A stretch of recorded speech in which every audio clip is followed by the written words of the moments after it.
Good evening, God's people. Thank you for allowing us to come into your homes in this short video. There are some scriptures that I like to read. It's found in the book of Ephesians, the Apostle Paul talking to the church in Ephesus.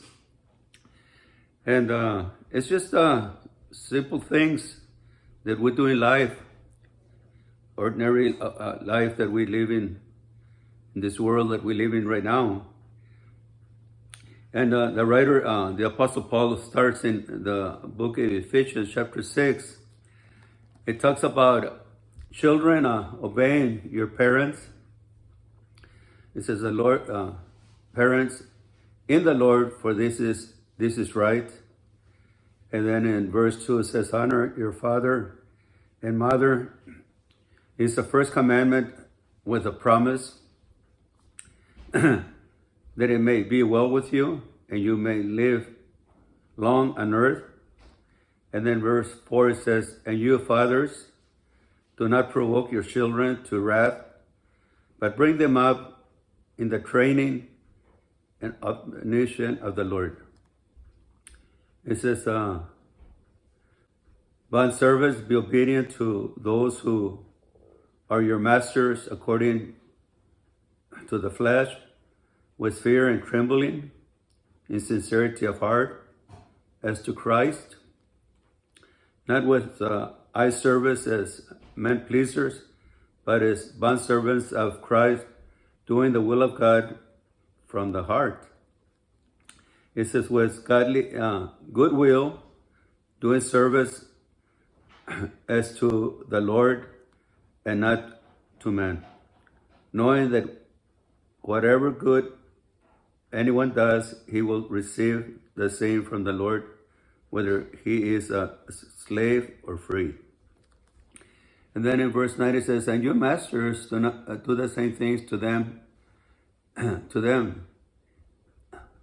giving up, threatening, knowing that your own master also is in heaven, and there is no partiality with him."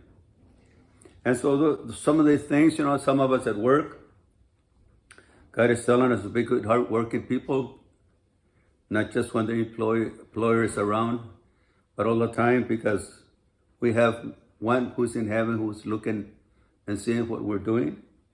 And it talks about the employer to be kind to his employees. So it gives here a little of everything. Really, it starts about children obeying their parents, and parents being nice to our children, not provoking them to anger. And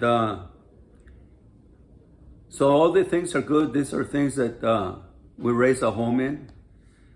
We try to do that as we live at home, trying to have a good house, be a provider for our homes, be a provider for our families.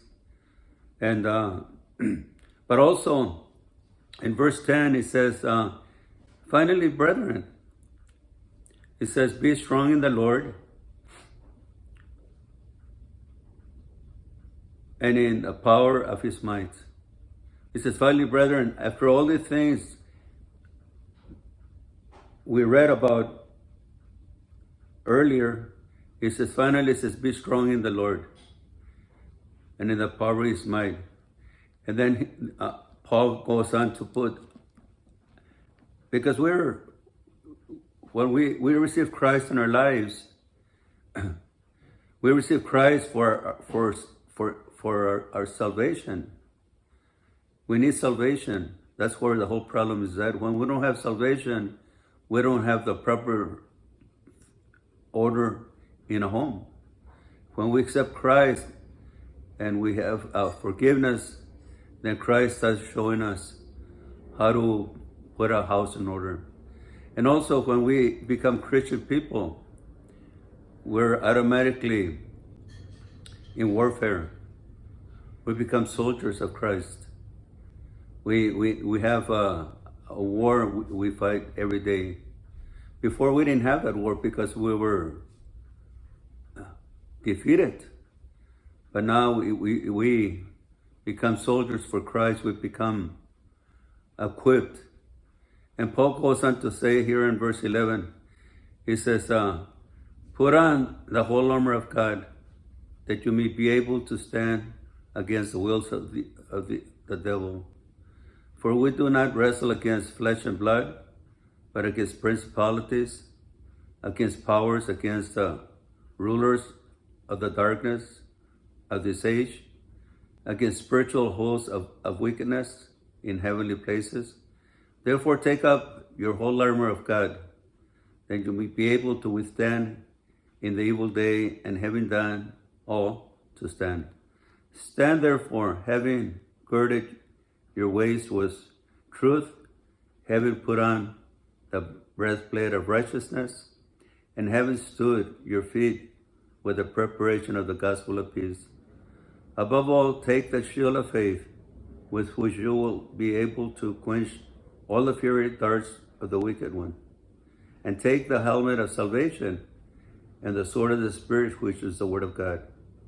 Praying always with all prayer and supplication in the Spirit, being watchful to this end with all perseverance and supplications for all saints. So Paul tells us to put on the whole armor. And that's what we need, sisters and brothers. This morning, as I was preparing to go to work, I was getting ready, and there's certain things that I have it do before I go to work. But the most important one is, for me, for a lot of us, it could be different. I like to spend some time reading the Bible, collecting my thoughts in the Lord, doing some praying as God put thoughts in my heart to pray for. But the most important is that we start looking into the Word of God early in the morning, to get a thought, to talk to the Lord as we go about our job.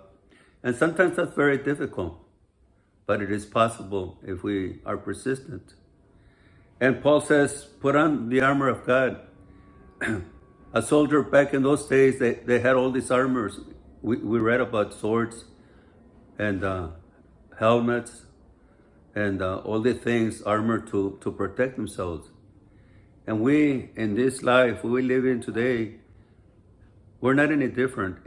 The only difference is that our warfare is a spiritual fight. And that's why we have to have preparation. Through the Word of God gives us preparation. Through the Word of God, it gives us the armor that we need for the day. But we put on the whole armor for protection. The armor in our mind, our eyes, our thought. We have to protect. So we need to pray, and we have much to pray for, because as we read earlier, it starts with children, talks about our home, talks about our place of employment. All these are very important. And if we don't take them serious, we don't make preparations, the enemy can come in and wipe us out. And one thing the enemy is trying to wipe out right now, and is working overtime, is our homes. Especially some of us that are younger in age. We need to be prepared. We need to have the full armor of God, because your house is very precious, and the Lord wants you to protect it. And it's up to you. It's up to me. So this evening, I just wanted to give you that. Put on the whole armor of God. Seek the Lord. Pray. Read His Word. And pray for your children. Pray for your spouse. Pray for your job. Pray for the people at work. Pray for your neighborhood.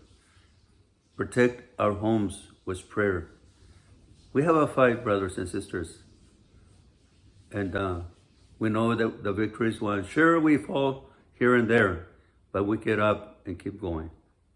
So that was a thought that I wanted to share with you all, and say that God bless you. Read your Word daily, maybe in the morning, in the evening, at lunchtime, Whenever you can, do it, because it prepares us for warfare. May God bless you, and the Lord shine upon your face and guard your heart until we meet again. Hasta la vista. The Lord bless you.